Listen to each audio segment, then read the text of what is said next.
오늘은 비방하지 말라라는 제목으로 하나님의 말씀 전하도록 하겠습니다.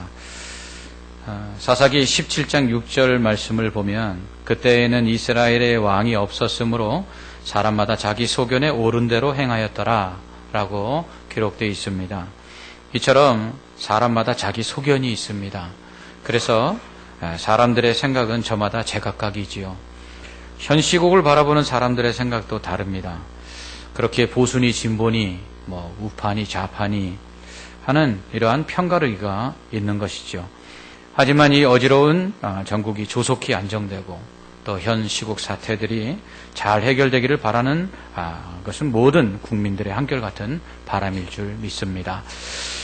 이번 국정농단 사태를 놓고 정치권을 비롯한 언론뿐만 아니라 모든 국민들도 각자의 생각과 의견을 피력하고 있습니다. 어떤 사람은 또 대통령과 또 정당들을 지지하기도 하고 또 어떤 사람들은 대통령의 하야와 탄핵을 또한 외치기도 합니다.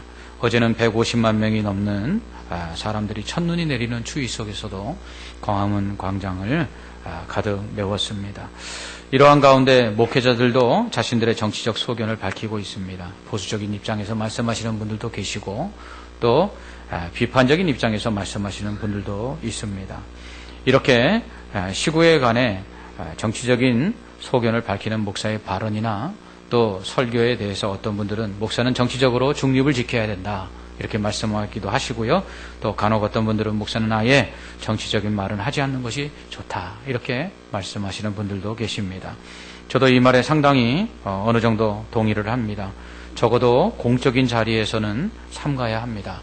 특별히 설교 시간에 정치적인 입장에 대해서 말하지 않는 것이 좋습니다. 하지만 그것은 어디까지나 목사의 개인적인 정치적 소견을 피력하지 말라는 의미이지 정치적인 문제에 대한 판단 자체를 하지 말라는 것이 아닙니다. 일반적인 석상에서야 누구든지 자신의 개인적인 정치적인 그 사견들을 펼칠 수 있겠지요. 그러나 설교 시간에 목사의 개인적인 정치적인 그 입장을 밝히는 것은 좋지 않습니다. 이는 목사 개인의 정치적인 사견에 반대하는 견해를 가진 성도들도 있기 때문이고 또한 설교는 목사 개인의 편향된 생각을 이야기하는 시간이 아니기 때문입니다. 이 말을 듣고 혹 어떤 분은 제가 이렇게 말하면서 설교 시간에 개인적인 정치적 입장이나 또 생각들을 말하고 있다고 생각하시는 분도 계실지 모르겠습니다. 물론 듣는 입장에서는 얼마든지 그럴 수 있다는 생각을 합니다. 지금까지 정치적인 문제를 언급하는 데 있어서 무엇이 옳고 무엇이 그른지를 밝히기 위해서 말씀드리다 보니 그렇게 비칠 수 있다라는 생각도 해보게 됩니다. 어쩌면 제 개인적인 정치적 성향을 사석이나 제가 쓴 글들을 통해서 알고 계신 분들은 그러한 선입견들이 공적인 자리나 설교 시간에 정치적인 상황에 대해서 말씀드리는 것도 제 개인적인 어떠한 정치적 견해를 피력하고 있는 것처럼 들릴 수 있을지도 모르겠습니다. 하지만 며칠 전 신문사에서 좀 보수적인 신문사에서 설문조사를 했습니다. 진보적 성향을 0으로 놓고 그리고 보수적 성향을 10으로 했을 때 설문조사 결과에 따라서 응답자의 정치적 성향을 점수로 나타내는 그런 조사였습니다. 저는 4.44가 나왔습니다. 5가 중도인데요. 그리고 4.43은 가운데 아니겠습니까? 그러니까 제 정치적 성향은 중도적 입장이라는 것을 말씀드릴 수 있습니다. 뿐만 아니라 제가 가진 정치적 사견이나 지지하는 사람 또 정당에 대해서 공적인 자리에서 공개적으로 지지하는 발언을 한 적 없고요. 또 반대로 제가 지지하거나 반대하는 정당이나 그리고 인물들을 공개적으로 비판한 적 저는 없습니다. 오히려 양쪽 다 비판을 하거나 양쪽 다 옹호를 하면 모르겠지만 한쪽으로 편향된 그러한 정치적 견해를 드린 적은 없다고 자부할 수 있습니다. 나아가 성경 본문을 해석하고 적용하는 데 있어서 필요할 때에 한해서 정치적 입장을 말씀드린 것이지 성경 말씀과 전혀 상관이 없는데 개인적인 정치적 견해를 편향되이 말씀드린 적은 더더욱 없다고 생각합니다. 이처럼 저는 정책인 사건이나 인물에 대한 판단과 평가를 말할 때 개인적인 의견을 가급적이면 공개적인 자리나 설교 시간에는 피력하지 않으려고 노력할 뿐만 아니라 어느 한쪽에 치우쳐서 말하려고 하지 않으려고 노력하고 있습니다. 그러면서 제가 또 조심하는 것이 하나 있습니다. 그것은 정치적 인물이나 일반적인 어떠한 사람이든지 그 누군가에 대해서 언급할 때 있어서 그것이 비난이나 비방이 되지 않도록 주의한다는 것입니다. 11절로 12절은 이렇게 말씀합니다. 형제들아 서로 비방하지 말라. 형제를 비방하는 자나 형제를 판단하는 자는 곧 율법을 비방하고 율법을 판단하는 것이라. 내가 만일 율법을 판단하면 율법의 준행자가 아니요 재판관이로다. 입법자와 재판관은 오직 한 분이시니 능히 구원하기도 하시며 멸하기도 하시느니라. 너는 누구이기에 이웃을 판단하느냐. 아멘. 오늘 본문 말씀 우리에게 비방하지 말라고 말합니다. 형제를 판단하지 말라고 말합니다. 형제를 비방하고 판단하는 것은 율법을 비방하고 판단하는 것이기 때문입니다. 왜냐하면 우리는 율법의 준행자, 율법을 지켜 행해야 될 사람이지 우리는 율법을 판단하거나 심판할 수 있는 재판관이 아니기 때문이라는 것입니다. 그러므로 먼저 형제를 비방하거나 판단하는 사람은 자신 또한 율법 앞에서 얼마나 잘못하고 있는지 먼저 점검해 봐야 합니다. 형제를 비방하고 판단하는 자는 마치 못 묻은 개가 못 묻은 개를 나무라는 격과 같다 할 수 있습니다. 즉 자신은 율법을 지키지 않으면서 마치 자신은 깨끗한 것처럼 형제를 비방하고 판단하는 것이라고 오늘 본문은 말합니다. 그러므로 형제를 비방하고 판단하기 전에 자신 또한 그렇게 비방을 받거나 비난을 받을 만한 하나님의 말씀을 범한 것이 없는지 자신을 되돌아봐야 한다는 것이죠. 그렇지 않으면 자신은 율법 앞에서 깨끗한 척하면서 추워도 비난을 받을 것이 없고 판단받을 만한 일을 행하지 않은 것처럼 위선을 떨고 거짓말을 하는 것이기 때문입니다.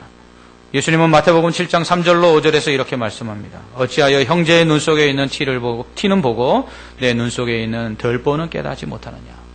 보라, 내 눈 속에 들보가 있는데 어찌하여 형제에게 말하기를 나로 내 눈 속에 있는 티를 빼게 하라 하겠느냐.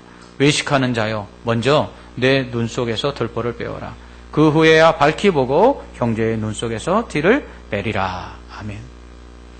예수님은 형제의 잘못, 이웃의 잘못을 지적하고 그것을 정죄하는 자에게 그보다 먼저 네가 더 큰 죄를 짓고 있는 죄인이라는 것을 기억하라 라고 말씀하고 있다는 것입니다. 그러므로 우리는 형제의 잘못과 죄를 지적할 만큼 더 낫지 못하다는 사실을 우리는 알아야 합니다. 뿐만 아니라 우리가 형제를 비방하고 또 판단하고 비난하지 말아야 되는 이유는 우리 그럴 자격이 없기 때문이죠. 왜냐하면 오직 심판하시는 이는 하나님밖에 없습니다. 우리가 어떠한 실수나 잘못을 했을 때 그것을 판단하시고 법에 따라서 그것을 처벌하실 수 있는 분은 오직 하나님밖에 없습니다. 바울은 율법 앞에 모두가 다 죄인이라고 말합니다. 의인은 없나니 하나도 없다고 말합니다. 의로우신 분은 하나님밖에 없다고 말합니다. 그러므로 율법 앞에서 우리는 다 도끼인 객끼인이죠. 다 똑같다는 것입니다. 그러므로 누군가에게 손가락질하는 것이 의미가 없다는 것입니다. 오히려 그렇게 손가락질하는 우리도 하나님 앞에서 심판받아 마땅한 죄인이라는 것입니다. 이러한 죄인을 정죄하고 판단하실 분 오직 하나님밖에 없으므로 우리는 형제의 죄와 잘못에 대해서 판단하고 심판할 자격이 없다라는 것입니다. 우리는 오직 율법 앞에서 우리 자신이 얼마나 죄인인지를 깨달을 뿐입니다. 온전히 지켜 행함으로 의롭다함을 받을 수 있는 이 율법, 그러나 그 율법을 행함으로 의롭다함을 받을 수 없는 이 죄인된 우리들, 그래서 율법 앞에서 우리는 우리의 죄를 깨달을 뿐이라고 바울은 말합니다. 그러므로 율법을 가지고 형제의 잘못을 지적하기 전에 그 율법 앞에 나도 똑같이 부끄러운 죄인임을 알고 회개해야 한다는 것이죠. 그래서 우리가 누군가 죄를 범하고 잘못을 행한 형제나 이웃에게 우리가 어떠한 그 하나님의 법의 잣대를 가지고 그를 비난하고 판단하기 전에 우리도 그 말씀 앞에 비추어 봐서 우리는 죄가 없는가, 우리는 잘못한 것이 없는가, 우리는 우리를 되돌아 봐야 한다는 것입니다. 그러므로 하나님 앞에서 형제의 잘못을 비방하거나 아무 꺼리낌 없이 당당하게 판단할 수 있는 사람은 없다라는 것입니다. 오직 하나님만이 판단하시고 심판하실 수 있기 때문입니다. 그래서 12절은 이렇게 말씀합니다. 입법자와 재판관은 오직 한 분이시니 능히 구원하기도 하시며 멸하기도 하시느니라. 오직 법을 만드신 분도 하나님이시고 그 법에 따라 심판하시는 것도 하나님이시라는 거예요. 그렇기 때문에 12절은 너는 누구이기에 이웃을 판단하느냐 이렇게 말씀합니다. 그러나 우리는 얼마나 자주 형제와 이웃의 잘못이나 그리고 죄를 지적하고 판단하고 정죄합니까? 그렇다면 오늘 말씀대로라면 우리도 똑같은 죄인인데 하나님만이 심판하실 수 있는데 그러면 우리는 어떠한 누구의 잘못도 판단하거나 아니면 죄를 지적해서는 안 되는 것일까요? 아닙니다. 잘못한 형제나 이웃에 대한 정당한 판단과 올바른 지적이 있어야 합니다. 만약 그것이 없다면 세상이 어떻게 되겠어요? 잘못한 사람들이 죄를 깨닫지 못하고 죄악 가운데 더욱더 행하며 악을 행함으로 세상은 더욱더 아수라장이 되고 난장판이 되겠지요. 잘못한 것에 대해서는 분명한 올바른 지적과 그리고 판단이 있고 그에 대한 정죄가 있어야 합니다. 하지만 오늘 말씀은 우리에게 비난하지 말고 비방하지 말고 판단하지 말고 그리고 우리가 다른 사람을 심판하지 말라고 말씀합니다. 그렇다면 어떻게 해야 잘못한 사람 그리고 죄를 지은 사람에 대해서 우리는 올바르게 그들의 죄를 지적하고 그들을 판단할 수 있을까요? 그러기 위해서는 오늘 본문에 나오는 이 비방과 판단이라는 단어의 뜻을 정확히 알아야 됩니다. 본문에 사용한 비방과 판단은 바로 비난을 의미합니다. 즉 남의 잘못이나 결점을 책잡아서 나쁘게 말하고 터무니없는 사실과 근거 없는 것을 가지고 전혀 맞지 않게 헐뜯는 것, 이게 바로 비난입니다. 오늘 본문은 이런 비난을 하지 말라는 것입니다. 우리는 흔히 비난과 비판을 구별합니다. 비판의 사전적 의미는 사물의 옳고 그름을 판단하여 밝히거나 잘못된 점을 지적하는 것이다 라고 되어 있습니다. 객관적인 자료와 그리고 사실을 가지고 논리적으로 증명할 수 있는 근거들을 가지고 잘잘못을 판단하는 것, 이게 비판입니다. 그렇기 때문에 우리는 비난은 해서는 안 되지만 비판은 해도 된다라고 이야기합니다. 그래서 정당한 근거가 있어서 누군가의 잘못을 지적하는 이 올바른 비판은 필요하다고 생각을 하죠. 그러나 성경은 그렇게 말씀하지 않습니다. 성경이 말하는 비난과 비판의 차이는 정당한 근거가 있느냐 없느냐가 아니라는 사실입니다.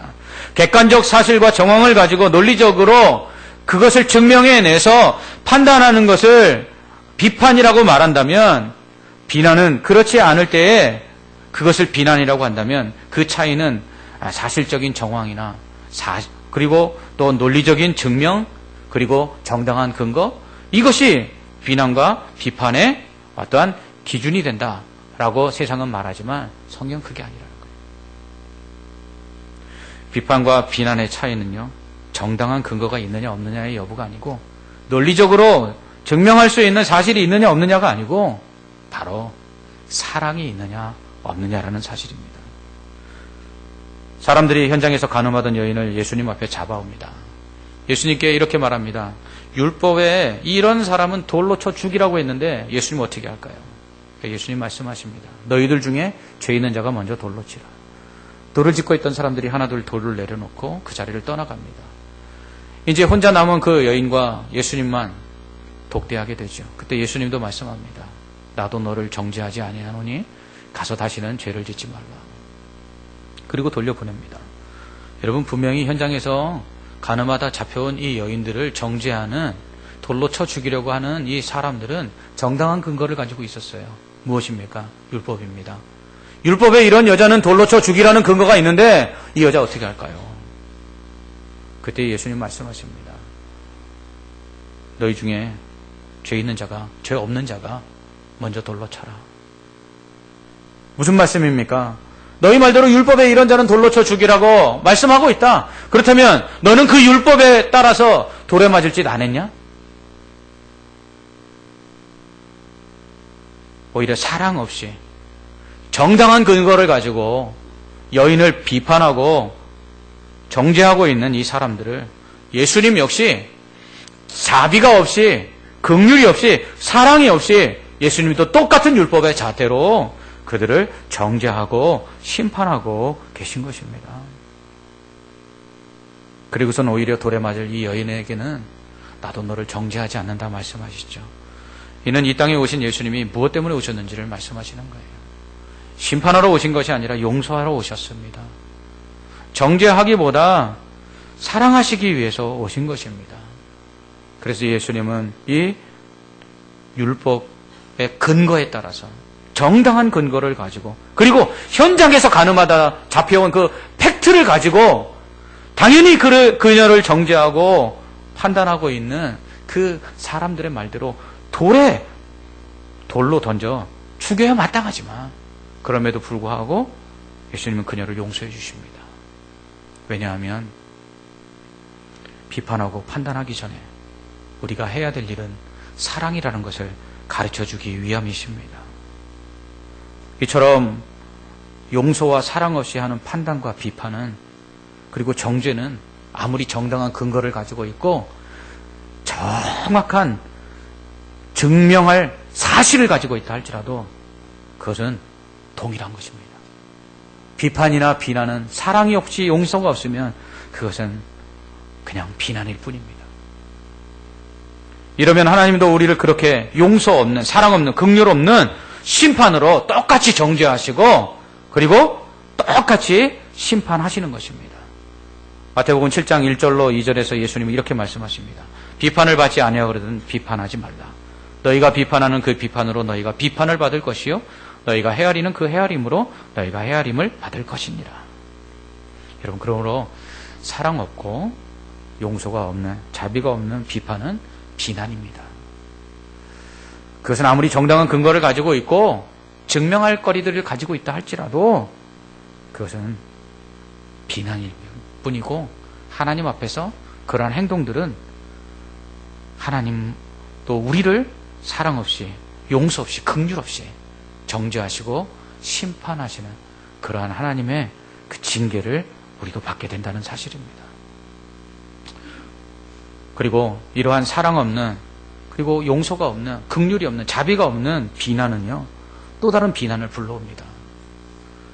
먼저 비난하는 자들을 하나님도 비난하신다고 말씀드렸잖아요. 뿐만 아니라 우리가 다른 사람을 사랑 없이 비난할 때 다른 사람들도 우리에게 사랑 없이 우리를 손가락질하고요, 비난합니다.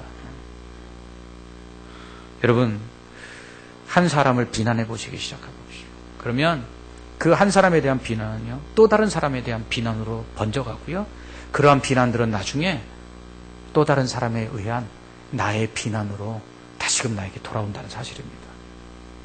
이렇게 되면 세상이 얼마나 삭막해지겠습니까? 사랑이 느껴지지 않는 비난은 죽이는 독이 가득한 것과 마찬가지입니다. 그래서 용서가 없고 자비가 없는 무자비한 비판과 비난은 그것을 듣는 사람으로 하여금 죽음에 이르게도 할 수 있습니다. 야고보가 혀는 죽이는 독이 가득하다 한 이유도 바로 이 때문이죠. 정당한 근거를 가지고 있으나 사랑이 없는 옳은 말들이 사람을 죽입니다. 욥은 자신을 정죄하는 친구들을 향해서 이렇게 말합니다. 옳은 말이 어찌 그리 고통스러운고. 너희의 책망은 무엇을 책망함이냐. 여러분, 근거 없는 비난보다요, 때로는요, 근거를 가지고 더 이상 빠져나갈 수 없도록 몰아붙이는 그러한 비판들이 우리를 더 숨막히게 합니다. 그러므로 우리의 지적과 그리고 판단에 사랑이 빠져 있지는 않는지 살펴봐야 합니다. 얼마나 옳고 얼마나 바르게 지적했는지가 아니라 얼마나 논리적으로 타당한 근거를 가지고 말했는지가 아니라 사랑을 가지고 말했는지, 용서를 가지고 말했는지 우린 돌아봐야 합니다. 사랑이 없으면 천사의 말도 울리는 꽹과리와 소리나는 구리에 불과합니다.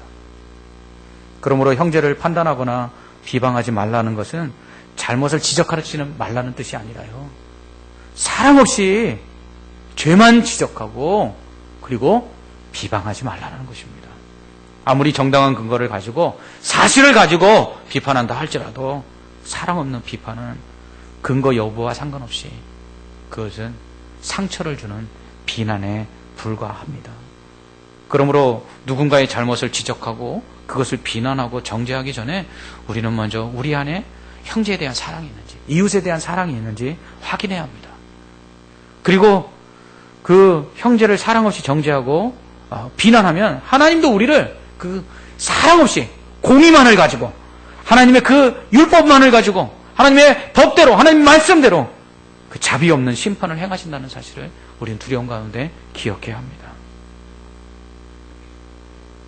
그러므로 형제의 잘못을 지적하고 비난하기 전에 우리도 또한 그보다 더 큰 죄를 짓고 있지 않는지, 형제의 눈에 있는 티보다 더 큰 들보가 우리 눈에 있지 않는지 우린 그것부터 빼내야 됩니다.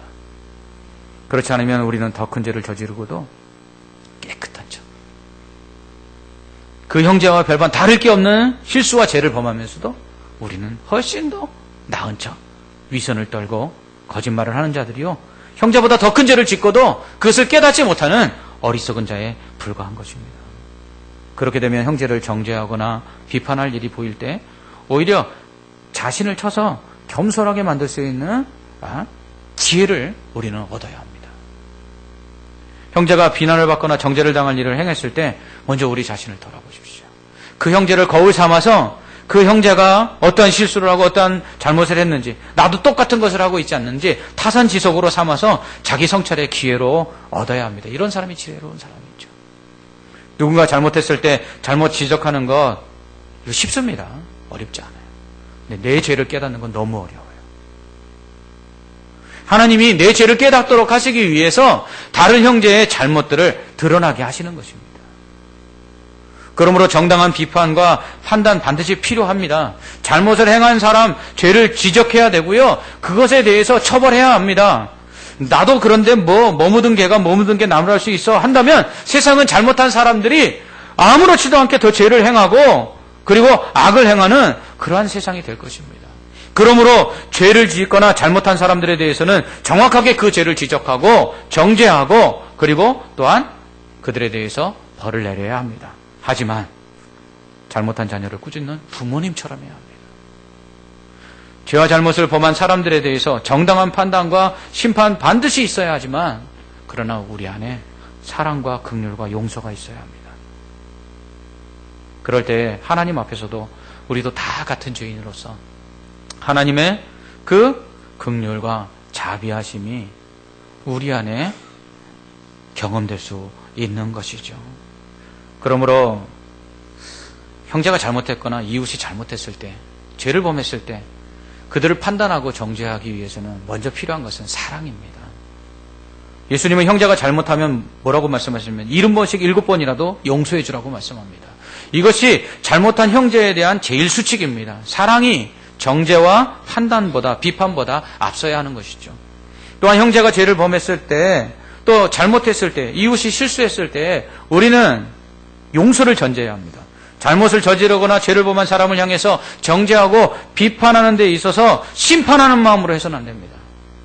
너도 당해봐. 이게 아니라 원수 갚듯이 그렇게 그 잘못들을 지적하고 비방하고 비난하는 것이 아니라 그 죄에서 돌이키도록 용서할 마음을 가지고 그들의 죄를 판단하고 지적해줘야 되는 것이죠.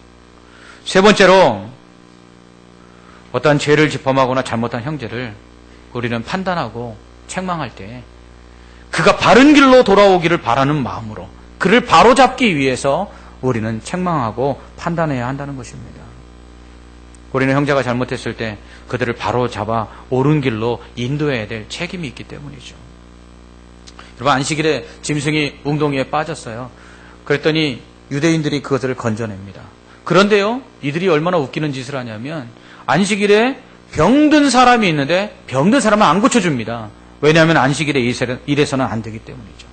보십시오. 안식일에 병든 사람은 고칠 수 없다고 말하면서 안식일에 자기 짐승이 웅덩이에 빠지면 건져냅니다. 이 얼마나 악한 사람들입니까? 여러분, 그런데 우리는 이런 실수를 우리도 합니다. 짐승이 웅덩이에 빠져 있는 건 불쌍해서 건져내는데요. 사랑하는 형제와 이웃이 잘못해서 사람들로부터 비난을 받고 비판을 받고 손가락질을 당할 때 우리는 그들을 건져낼 생각을 안 한다는 거예요. 여러분, 말 못하는 짐승도 웅덩이에 빠지면 불쌍해서 건져냈는데 사람이 살다 보면 실수도 하고 잘못도 하고 죄도 지을 수 있는데 우리도 역시 그런데 그렇게 막다른 골목에 몰려가듯이 사람들로부터 손가락질 받고 비판받는 사람에 대해서 우리는 건져낼 생각을 하지는 않고 함께 돌을 던지고 손가락질 하기가 더 쉽다라는 것입니다. 이 말은 죄를 짓거나 잘못이 있는 사람들, 그런 사람들을 정죄하지 말고 그 사람들을 무조건 사랑하고 용서하고 그 사람들을 불쌍히 여기라는 그러한 말이 아닙니다. 정당한 처벌이 있어야 되죠. 사랑은 공의를 수반해야 합니다. 부모님들이 아이들 사랑한다고 잘못했는데 매를 때리지 않으면 어떻게 됩니까? 그 자식 잘못되는 거죠. 그러므로 사랑에는 공의가 있습니다. 잘못한 사람 당연히 처벌해야 합니다. 죄를 지적해 줘야 합니다. 그러나 그에게 용서받을 기회를 줘야 되고요. 그리고 그가 바른 길로 갈 수 있는 기회를 허락해야 합니다. 왜냐하면 하나님이 우리에게 그렇게 하시기 때문입니다. 성경은요, 교훈과 책망과 바르게 함과 의로 교육하기에 유익하다고 말합니다. 성경 말씀을 읽으면요, 우리를 책망합니다. 근데 책망만 하지 않아요. 우리를요, 교훈합니다. 뭔가 바른 것이 있는지를 가르쳐줘요. 그리고 바른 길로 인도해 줍니다. 그리고 계속해서 의의 길로 갈 수 있도록 교육합니다. 이것이 성경이 하는 일이에요. 왜 하나님께서 성경을 우리에게 주셨습니까? 하나님 앞에서 심판받아 마땅할 죄인인데 사랑하시고 용서하신 후에 하나님이 원하시는 선한 길로 갈 수 있도록 성령을 통해서 이 말씀을 깨닫게 하시고 하나님께서 원하시는 의의 길로 가도록 우리를 인도하시는 것입니다. 그러므로 누군가 잘못을 하고 범죄했을 때 우리가 가져야 될 태도는 바로 이것입니다. 손가락질하고 비난하고 정죄하는 것이 전부가 아니라 그들을 사랑하고 용서하고 그들이 바른 길로 가서 다시금 하나님이 기뻐하시는 삶을 살아갈 수 있도록 만들어 줘야 하는 것이죠. 부산에 가면 청소년 법정에 그 판사님이 한 분 계십니다. 이 판사님 앞에 가면 이 자신의 잘못을 깨닫지도 못하는 애들이 달기똥 같은 눈물을 흘리면서 그렇게 자기의 잘못을 고백하고 회개합니다. 정말 이 판사님이 이 정말 12살, 13살, 15, 16 요렇게밖에 되지 않은 아이들에 대해서 그들의 잘못을 지적할 때 보면 정말 피눈물을 날 정도로 엄하게 이야기합니다. 그런데 맨 마지막에 끝나고 났을 때는 그 아이들이 판사님 감사합니다 하면서 그 재판장을 떠난다는 것이죠. 왜죠? 거기에는요, 공의만 있는 것이 아니라 사랑이 있고요, 용서가 있고요, 그리고 그들이 바른 길로 걸어가서 지금처럼 이 자리에 다시 오지 않을 수 있는 길들을 그 판사님이 제시해 주기 때문입니다. 여러분, 이것이 바로 잘못하고 죄를 범한 사람들에 대해서 우리의 형제와 이웃이 잘못하고 죄를 범했을 때 우리가 행해야 될 모습입니다. 왜냐하면 하나님이 우리에게 그렇게 하시기 때문입니다. 우리는 작금의 전국을 이토록 불안정하게 만든 책임이 있는 관련자들을 정당하게 비판하고 책망해야 합니다. 그러나 무조건 비난과 정죄만 해서는 안 됩니다.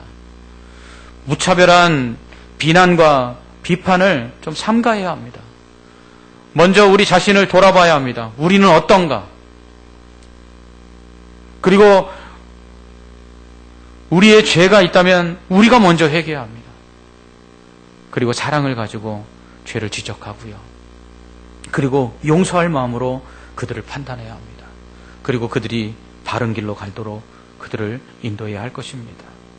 이것은 비단 지금 시국과 관련된 사람들에게 대한 태도만이 아니라 우리의 가정과 우리의 자녀들, 우리의 부모님, 형제, 이웃들, 우리와 관련된 모든 성도들, 우리의 삶 속에서 만나는 모든 사람들이 우리에게 잘못하고 그리고 죄를 범했을 때 우리가 가져야 될 태도라는 것입니다.